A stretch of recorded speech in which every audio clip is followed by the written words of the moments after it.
நாள்ல கர்த்தர் என்னோட கூட பேசின வார்த்தை ஃபர்ஸ்ட் ரெவலேஷன் சாப்டர் 2 verse 4-5 எடுக்க வேண்டாம், நான் சொல்லிடுறேன். ஆதி அன்பிற்கு திரும்புங்கள் அப்படின்னு சொன்னார். இன்னைக்கு நிறைய பேருக்கு இந்த ஆதி அன்புக்கு திரும்புகள்னா நம்ம நிறைய சத்தியம் கேட்டிருக்கோம். ஆனா கர்த்தருடைய ஆவியானவர் நேத்து வேற ஒரு கோணத்துல என்னோட பேசினார். ஹல்லேலூயா. ஆதி அன்பிற்கு திரும்புகள்னா ஆதியாகமத்துல ஆதி எங்க வருது? ஆதியாகமத்துல வருது, யோவான்ல வருது. இந்த ஆதியாகமத்துல யார் இருந்தாங்க? பிதா, குமாரன், பரிசுத்த ஆவியானவர். யோவான் 1வது அதிகாரத்துல யார் வந்தாங்க? யாரை குறித்து சொல்லப்பட்டிருக்கு?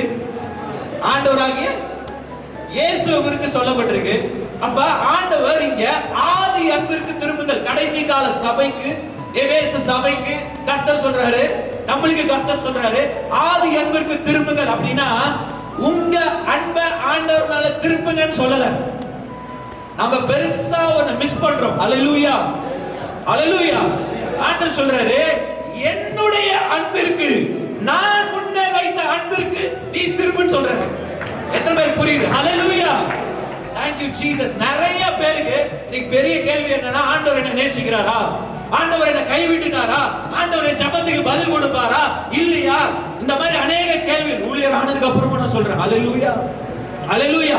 ஆனா கர்த்தர் சொல்றாரு நீ என்னுடைய அன்பிற்கு, நான் உன்மேல் வைத்திருக்கிற மாறாத அன்பிற்கு நீ திரும்பு அப்படின்னு சொல்றாரு. ஹல்லேலூயா. நல்லா கவனிங்க. ஆதியாகமத்துல ஆதியில பிதா, குமாரன், பரிசுத்த ஆவியானவர். இன்னைக்கு கிறிஸ்தவம் உறவுல இருந்து மதத்துக்கு போயிட்டே இருக்கு, வேற மாதிரி போய்கிட்டே இருக்கு. இதுதான் கர்த்தர் பேசினார். என்னன்னா ஆதியாகமத்துல பாருங்க, பிதா, குமாரன், பரிசுத்த ஆவியானவர். இந்த பிதா, குமாரன், பரிசுத்த ஆவியானவர் ஒவ்வொருத்தரையும் ஒவ்வொருத்தர் நேசிக்கிறார். பிதா குமாரனை நேசிக்கிறார், குமாரன் பரிசுத்த ஆவியானவரை நேசிக்கிறார், பரிசுத்த ஆவியானவர் பிதாவை நேசிக்கிறார். அதனால இவங்க 3 பேரும் ஒண்ணா இருக்காங்க. அவங்களுக்கு வேற்றுமை நிலையே கிடையாது. மூவரா இருந்தாலும் ஒண்ணா இருக்காங்க. அதனால சொல்றேன் let us make man. நாம எல்லாம் சேர்ந்து மனுஷனை உண்டாக்குவோம். 3 பேர் தான். ஆனா ஒரே சமயத்துல ஒரே செகண்ட்ல என்ன பண்றாங்க? அந்த அளவுக்கு ஒண்ணா இருக்காங்க, நேசிக்கிறாங்க, ஒருத்தருக்கு ஒருத்தர் தங்களை விட்டு கொடுத்து அர்ப்பணிக்கிறாங்க. இது என்ன தெரியுமா? உறவு. சொல்லுங்க, உறவு, குடும்பம். ஹல்லேலூயா. இந்த குடும்பத்தோட ஃபர்ஸ்ட் இடமே அதுதான். பிதா, அப்பா, குமாரன், மகன், பரிசுத்த ஆவியானவர் தாயை போல தேற்றுவார். அதனால நான் ஃபெமினின் கேரக்டர்ல வர்ணிக்கல, நானு எக்ஸாம்பிள் சொல்றேன். தாயை போல தேற்றுவது யாரு? ஆவியானவர். ஒரு குடும்பம். ஹல்லேலூயா, ஹல்லேலூயா. நல்லா கவனிங்க. இங்க ஆண்டவர் சொல்றாரு நாம மனுஷனை உண்டாக்குவோமாக, நாயை போல உண்டாக்கலாம் சொல்லல. நமக்கு இந்த சத்தியம் எல்லாம் தெரியும். தம்மை போல, தம்முடைய ரூபத்துல, தம்முடைய சாயல்ல என்ன பண்றாங்க? உருவாக்குறாங்க. அப்படின்னா யார்கிட்ட இருந்து நம்ம வந்தோம்? ஒரிஜினலா we are originally from God. Hallelujah, hallelujah. அதனால தான் என்ன பிரச்சனைனா நம்மளே ஆண்டவரை பிரிக்கவே முடியாது. இப்ப பாருங்க, எபேசியர் 1வது அதிகாரத்துல ஆண்டவர் சொல்றாரு உலக தோற்றத்துக்கு முன்பதாகவே நம்மள என்ன பண்ணிருக்காராமா? அப்ப நான் ஒரே ஒரு கேள்வி கேட்கிறேன். நாம என்ன சுவிசேஷம் பிரசங்கிக்கிறோம்? பாவம், மரணம், நரகம், பணம் திரும்ப நரகத்துக்கு போயிடுவேன். ஆக்சுவலா பாத்தீங்கன்னா பாவம் உண்டாகிறதுக்கு முன்னாடி, உலகம் உண்டாகிறதுக்கு முன்னாடி கர்த்தர் நம்மள முன் குறித்திருக்காரு. அப்ப சுவிசேஷம்ன்றது மனுஷன் இந்த பூமியில உண்டாக்கப்பட்டு பாவம் பண்ண உடனே வந்தது கிடையாது. அதனால ஆண்டவர் சொல்றாரு உலக தோற்றத்துக்கு முன்பதாகவே அடிக்கப்பட்ட ஆட்டுக்குட்டி. ஹல்லேலூயா. இங்க கர்த்தர் ஒரு காரியத்தை மேன்மைப்படுத்திக் கொண்டே இருக்கிறார். என்னன்னா உறவு. ஹல்லேலூயா. உறவை மேன்மைப்படுத்துகிறார். எத்தனை பேருக்கு விளங்குது? ஹல்லேலூயா. இது மதம் அல்ல, இது ஒரு கோட்பாடு அல்ல. இது இப்படி பண்ணா இப்படி பண்ணா இப்படி, அப்படி இல்ல. அப்படியே நம்ம குடும்பத்துல அப்படியே கோட்பாடு வழியா போறோம். நான் கேக்குறேன், நீங்க ரூல்ஸ் போட்டு தான் உங்க பிள்ளைகளை வளர்த்துறீங்களா? சிலருக்கு ரூல்ஸ் இருக்கு. ஆமா, ஒழுங்கா இருக்கணும், கீழ்ப்படியணும், அதுக்கெல்லாம் ரூல்ஸ் இருக்கு. மத்ததுக்கெல்லாம் அன்புன்ற ஒரே ரூல் தான். ஹல்லேலூயா. இதே ரூல் தான் ஆண்டவர்கிட்டயும். Thank you Jesus. சொல்லுங்க, அன்புன்ற அந்த உறவின் ஒரே அடிப்படை தான். ஆரம்பத்துல இருந்து, ஆதியில இருந்து அப்போ சுவிசேஷம் அப்படின்றது நரகத்தை பேஸ் பண்ணி கிடையாது. புரியுதா உங்களுக்கு? நரகத்தை பேஸ் பண்ணி ஹalleluya. இது இன்னும் கர்த்தர் உங்க கண்களை திறக்கணும். ஹalleluya. ஏன்னா இது புரிஞ்சிருச்சுனா நம்மளுடைய ஊழியம், நம்மளோட கர்த்தரோட இருக்கிற உறவு, அந்த வல்லமை, மகிமை எல்லாம் நாளுக்கு நாள் மகிமை மேல் மகிமை அடையாயிருக்கும். ஹalleluya. கலாத்தியர் 1:16 நம்முடைய குமாரனை நாம் புறஜாதிகளிடத்தில் சுவிசேஷமாய் அறிவிக்கிறோம். நல்லா கவனிங்க. இங்க சுவிசேஷன்றத பவுல் ரொம்ப தெளிவா சொல்றாரு. தம்முடைய குமாரனை நாம் புறஜாதிகளிடத்தில் சுவிசேஷமாய் அறிவிக்கும் பொருட்டு. அப்ப சுவிசேஷம் யாருங்க? மதமா? கிறிஸ்தவமா? பரிசுத்தமா வாழ, அப்படி வாழ, இப்படி வாழ, கட்டளைகளா? சுவிசேஷம்ன்றது ஒரு நபர். ஹalleluya. இயேசு தேவனுடைய குமாரன், அவர்தான் சுவிசேஷம். சொல்லுங்க ஹalleluya. ஹalleluya. இந்த குமாரன் தான் இந்த உலகத்திற்கு நற்செய்தியாய் வந்தார். இன்னைக்கு சுவிசேஷம் துர்ச்செய்தியா மாறிட்டு இருக்கு. சுவிசேஷம் நற்செய்தி. ஹalleluya. பழைய ஏற்பாட்டுல ஆதாம் உண்டாக்கப்பட்டோடனே குமாரனா உண்டாக்கப்படல. பிதா குமாரன் பரிசுத்த ஆவியானவர் சொன்னாங்க. அவங்களுடைய பிளான் என்னன்னா, என்னுடைய குமாரனாகிய இயேசுவை போல அநேக குமாரர்கள் வேணும். இதுதாங்க பைபிள். இதுதான் பைபிள். உங்களுக்கு புரியுதா இல்லையா? நீ பரலோகத்துக்கு போகணுன்றது இல்ல. பரலோகன்றது ஒரு இடம். ஆண்டவர் எங்க இருக்கிறாரோ அதுதான் என்னது. உங்களுக்கு புரியுதா? ஆண்டவர் இல்லைன்னா அது பரலோகமா? மேலே போறீங்க, அங்க ஆண்டவர் இல்ல, பரலோகமா? எதை நம்ம பிரசங்கிக்கிறோம், எதை நம்ம ஃபோக்கஸ் பண்றோம்? ஒரு இடத்தை ஃபோக்கஸ் பண்றோம். ஆனா ஆண்டவர் சொல்றாரு, இடத்தல்ல பர்சனை, இயேசுவை ஃபோக்கஸ் பண்ண வைக்கிறார். ஹalleluya. பழைய ஏற்பாட்டுல ஆதாம் மகனா பிறகல. ஆனா சிருஷ்டிப்பின் நோக்கம் என்ன? இயேசுவை போல அநேக குமாரர்கள் வரணும். சொல்லுங்க, இயேசுவை போல அநேக குமாரர்கள். எங்க நிறைவேறுச்சுங்க?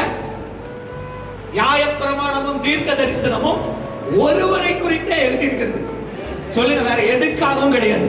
வேற எதுக்காகவும் பழைய ஏற்பாடு கிடையாது. பழைய ஏற்பாடு ஃபுல்லா ஒருத்தரை பத்தி தான். சொல்லுங்க, ஒருத்தரை பத்தி தான். இந்த கட்டளையோ பிரமாணமோ இல்ல, ஒருத்தரை குறிச்சு தான். யார்? இயேசு. சொல்லுங்க, இயேசு. இயேசு. ஹalleluya. ஹalleluya. அப்ப இயேசு பிறந்து பூமியில வளர்ந்து மரித்து உயிரோடு எழும்பி ஆண்டவர் சொல்றாரு, என்னை விசுவாசிக்கிறவன் என்ன பண்றாரமா? பிள்ளையாகும்படி.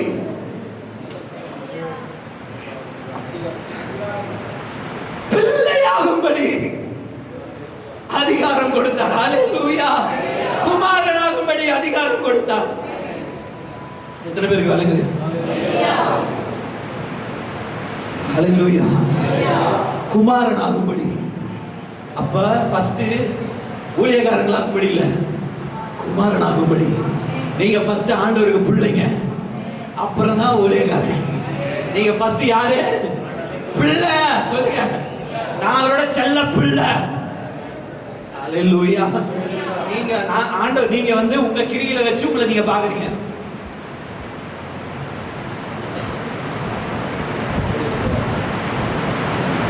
ஆனா பிதா இயேசுவோட கண்ணாடியில தான் உங்களை எப்பயுமே பார்த்துட்டு இருக்காரு.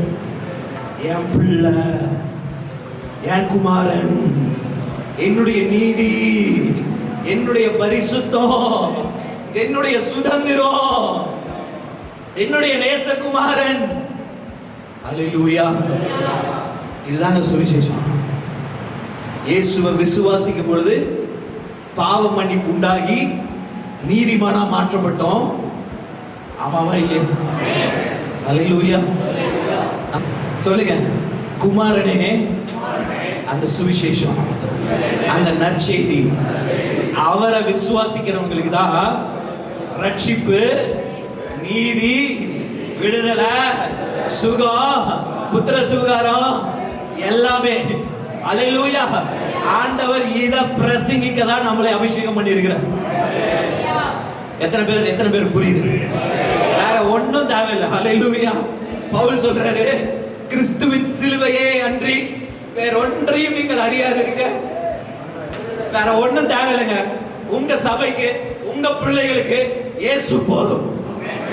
இயேசுவின் சுவிசேஷத்தை அவங்க சரியா ஒவ்வொரு நாளும் வாழ்ந்துட்டாங்கனாவே போதும். சுவிசேஷன்றது நீங்க ரட்சிக்கப்பட்ட நாள்ல மட்டும் கிடையாது. இதுதான் பெரிய பிரச்சனை.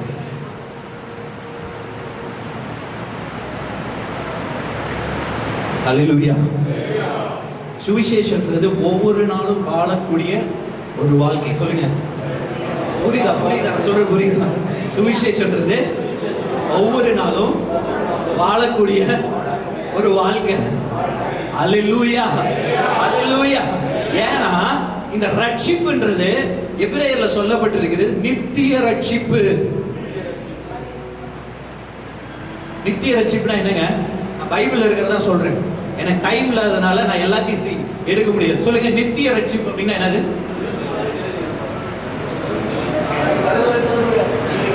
மாறவே உங்க ரட்சிப்பு என்ன பண்ண முடியாது? மாற்றவே முடியாது. ஏன் நான் சொல்றேன்? மனுஷன் ஆவி ஆத்ம சரீரமா இருக்கான். நான் இயேசுவை ஏற்றுக்கொண்டோனே என்னுடைய ஆவி ரட்சிக்கப்பட்டு நீதிமானாக்கப்பட்டது, பரிசுத்தமாக்கப்பட்டது, சுகமாக்கப்பட்டது, தேவனுடைய சுதந்திரமாக்கப்பட்டது, பரிசுத்த ஆவியினால் முத்திரை போடப்பட்டது. எல்லா கிறிஸ்துவின் ஆசீர்வாதங்களும் என் மனசுல கிடையாது, என் சரீரத்துல கிடையாது, என் ஆவியில இருக்கு. என்னுடைய ஆவி நித்தியமாக தேவனுடைய ரூபமாய், தேவனுடைய சுபாவத்தோட, தேவனுடைய மகிமையை தரித்துக் கொண்டிருக்கிறது. அதான் உங்களுடைய ஆவி. எத்தனை பேருக்கு வழங்குது? ஹல்லேலூயா, ஹல்லேலூயா. அதனாலதான் மாறி போகாத விசுவாசத்தை நம்ம பெற்றிருக்கிறோம். எப்படி நம்மளுடைய விசுவாசம் அன்ஷேக்கபிள்? பிகாஸ் உங்க ஆவிய பிசாசு தொடவே முடியாது, உங்க ஆவிய பாவம் தொடவே முடியாது. ஹல்லேலூயா, ஹல்லேலூயா. எங்க தொடுவான்? உங்க மண்டை மைண்ட தொடுவான், இல்லனா உங்க சரீரத்தை தொடுவான். உங்க ஆவியை டச் பண்ணவே முடியாது. ஹல்லேலூயா. எத்தனை பேருக்கு புரியுது இந்த சுவிசேஷம்? ஹல்லேலூயா. உங்க விசுவாசம் கட்டி எழுப்பப்படணும். உங்க விசுவாசம் நீங்கள் ஆவியில யாரா இருக்கிறீங்கன்றது மேலதான் இருக்கணும் எப்பயுமே. Most of the times we focus on our outward man. Hallelujah. இந்த சரீரம் நீங்க கிடையாது, இந்த ஆத்மா நீங்க கிடையாது. உண்மையான நீங்க இயேசுவின் இரத்தத்தினால கழுவப்பட்ட, புதிதாக்கப்பட்ட, பரிசுத்த ஆவியை தரித்துக் கொண்டிருக்கிற உங்களுடைய புதிய மனிதனாக உங்களுடைய ஆவி. Hallelujah, Hallelujah, Hallelujah. இயேசு கிறிஸ்து இருக்கிற வண்ணமாகவே நீங்களும் இருக்கிறீர்கள் பைபிள்ல சொல்லுது. நீங்க உங்க மைண்ட சொல்லுதா? செகண்டுக்கு செகண்ட் நம்ம மைண்ட் வந்து சரீரத்தை சொல்லுதா? அப்ப புரியுதா உங்களுக்கு? ஆவிய சொல்றாரு. ஹல்லேலூயா, ஹல்லேலூயா. அப்ப கிறிஸ்து எங்க மகிமை நம்பிக்கை இருக்காரு? ஆவியானவர் எங்க இருக்காருங்க? ஹல்லேலூயா. நம்ம ஆவியோட ஒண்ணாயிட்டாரு. ஹல்லேலூயா. இந்த சுவிசேஷம் மாறாத சுவிசேஷம், மாறாத விசுவாசம். ஹல்லேலூயா. எத்தனை பேருக்கு புரியுது? நீங்க எங்க போனாலும் தைரியமா நிக்கலாம். ஆமாவா இல்லையா? ஆமாவா இல்லையா? Thank you Holy Spirit. நல்லா கவனிங்க. இன்னைக்கு பாவத்தை குறித்து நம்ம பிரசங்கம் பண்றோம். பாவம்னா ஃபர்ஸ்ட் என்னது? பாவம் ஃபர்ஸ்ட் எங்க உண்டாச்சு? யாராவது சொல்லுங்க, பாவம் எங்க உண்டாச்சு? ஏதேன் தோட்டத்தில். கரெக்டா? இல்ல. நீங்க ஒரு இடத்துக்கு போகணும்னு ஏங்கிட்டு இருக்கீங்கல்ல, அங்கதான் உண்டாச்சு. ஹல்லேலூயா. தேவ மகிமையில தான் எங்க யார் விழுந்து போனாங்க? இப்ப புரியுதா? பாவம் எங்க உண்டாச்சு? தேவ மகிமையில உண்டாச்சு, பரலோகத்துல உண்டாச்சு. ஹல்லேலூயா. அப்போ பாவம்ன்ற டெஃபினிஷனுக்கு நான் உங்களுக்கு ஒரு எக்ஸ்பிளனேஷன் கொடுக்கிறேன். அப்போ உங்களுக்கு புரிஞ்சிடும். ஹல்லேலூயா. உங்களுக்கு சொல்லி தர உங்களுக்கு எல்லாமே தெரியும். பட் நான் சில விஷயங்கள் நான் சொல்ல விரும்புகிறேன். கர்த்தருடைய ஆவியை நான் சொல்றது. பரலோகத்துல ஆண்டவர் இருக்கிற இடத்துல ஒருத்த விழுந்து போறான். இதை நம்ம நல்லா யோசிக்கணும். ஹல்லேலூயா. நல்லா கவனிங்க, அவன் சிருஷ்டித்த நாள் முதற்கொண்டு அவனுக்குள் அக்கிரமம் காணப்பட்டது. அக்கிரமம் காணப்பட்டது. இந்த அக்கிரமத்தோட டெஃபினிஷன் என்ன தெரியுங்களா? பரலோகத்துல கிருபை கிடையாது. பரலோகத்துல என்னது? ஏஞ்சல்ஸ், பரலோகத்துல கிருபை இருக்கு. பரலோகத்துல ஏஞ்சல்ஸ்க்கு கிருபை கிடையாது. எத்தனை பேருக்கு புரியுது? லாதான். நீ ஒரு ஏஞ்சலை பார்த்து நீங்க நில்லுனா ஆண்டர் சொல்ற வரைக்கும் அப்படியே தான் நிக்கணும். நான் சொல்றது புரியுதுங்களா? அப்போ தேவனை சார்ந்து வாழாமல், தேவனை நம்பாம அவன் பண்ண ஆக்டே பாத்தீங்கன்னு வச்சுக்கோங்களேன், ஆண்டவர் விட்டுட்டு நான் என்ன பண்ணுவேன்?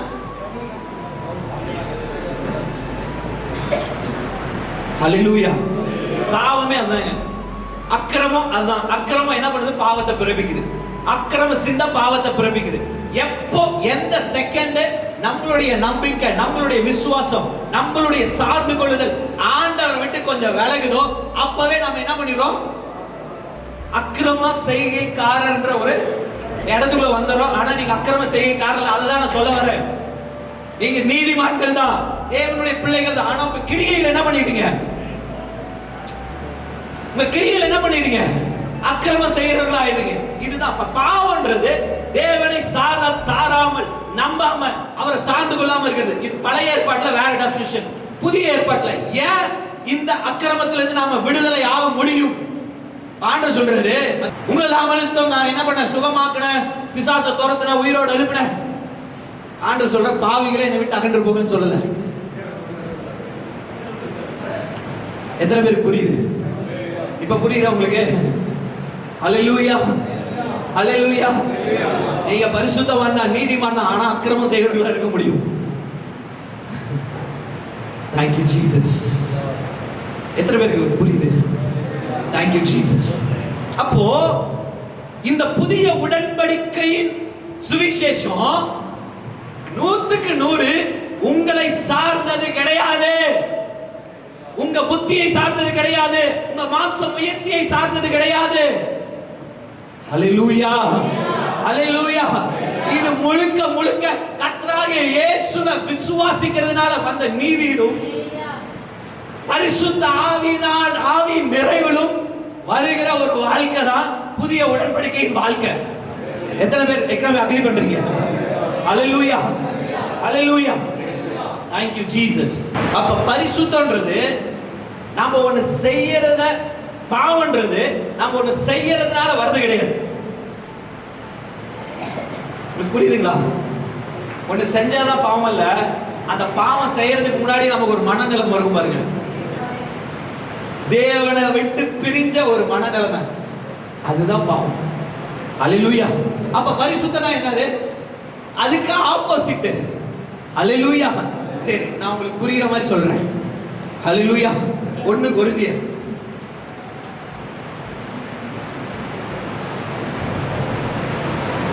1:29-31.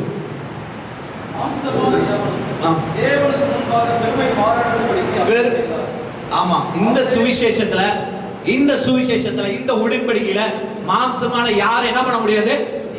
நான் பண்ண, நான் ஜெபிச்ச, நான் உபவாசிச்ச, நான் என் சபையை கட்ட, இது என் சபை, என் சர்ச்சு, என் பிலீவர், என்னோடது ஒரு வடம் பெருமை பாராட்ட முடியாது.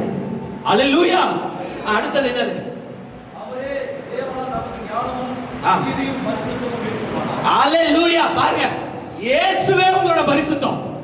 இப்ப நீ பரிசுத்தமா வாழுங்கன்னு சொல்றீங்கல்ல, பரிசுத்தமா வாழுங்கன்னு சொல்றீங்கல்ல, இயேசுவே அந்த பரிசுத்தம். பாருங்க, பைபிள பாருங்க, இயேசுவே அந்த நீதி. ஹல்லேலூயா. அதானே போட்டுருக்கு, படிங்க. பெருமை பாராட்டுகிறவர் கர்த்தரை இல்ல, அதுக்கு முன்னாடி வசனம். அவரே அவரே ஞானமும் நீதியும் பரிசுத்தமும் மீட்புமானார். நல்லா கவனிங்க. அவரை விசுவாசிச்சு அவரை சார்ந்து கொண்டோம்னா அவரே உங்களுக்கு என்னவா இருக்காரு?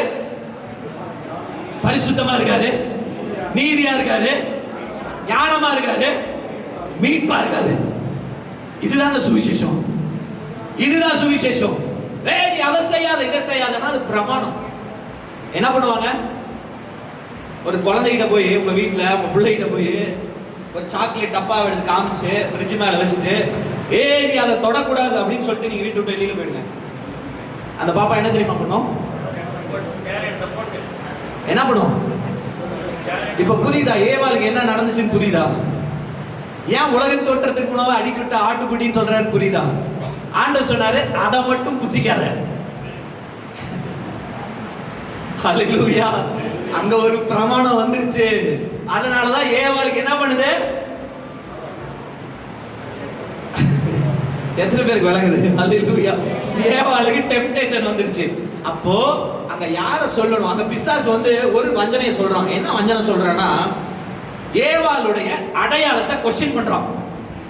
நீ தேவர்களை போல ஆகி விடுவாய். ஆக்சுவலா ஏவாள் தேவனை போலதான் இருக்கா. எத்தனை பேருக்கு புரியுது? எத்தனை பேருக்கு புரியுது? பிசாசோட ஸ்ட்ராட்டஜி ஒன்னே ஒண்ணுதான். அல்லேலூயா. அவ ஏற்கனவே ஆண்டவர் போலதான் இருக்கா. ஆனா அவன் கேக்குறான், நீ இதை சாப்பிட்டீங்கன்னா நீ தேவனை போல மாறிடுவ. இதே ஸ்ட்ராட்டஜி தான் இயேசு கிட்ட வந்து சொல்றான் பிசாசு. நீ தேவனுடைய குமாரனே ஆனால் என்ன பண்றான்? உங்க அடையாளத்துல ஆப்பு வைக்க பாக்குறான். அல்லேலூயா. அல்லேலூயா. நான் சொல்றேன், நான் ஒண்ணே சொல்றேன். எத்தனை பேர் 100% பரிசுத்தமா இருக்கீங்க?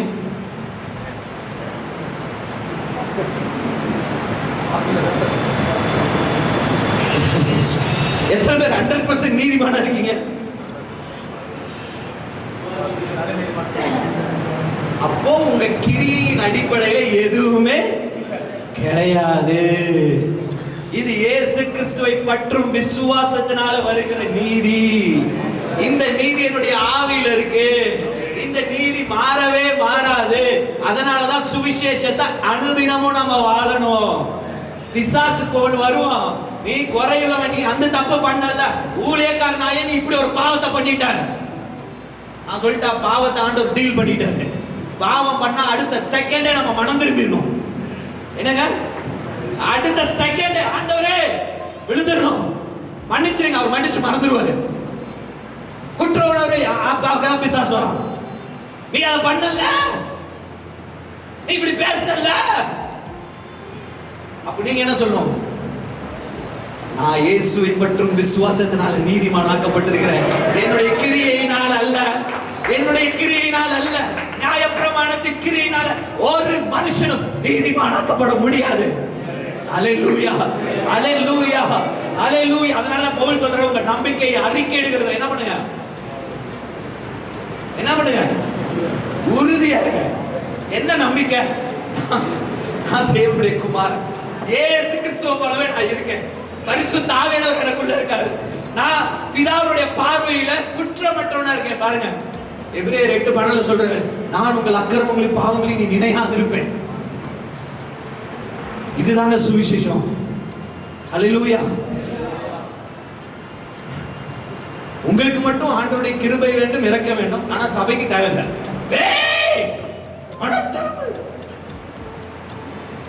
ஆனா வீட்டுல போய் இவங்க என்ன பண்ணுவாங்க?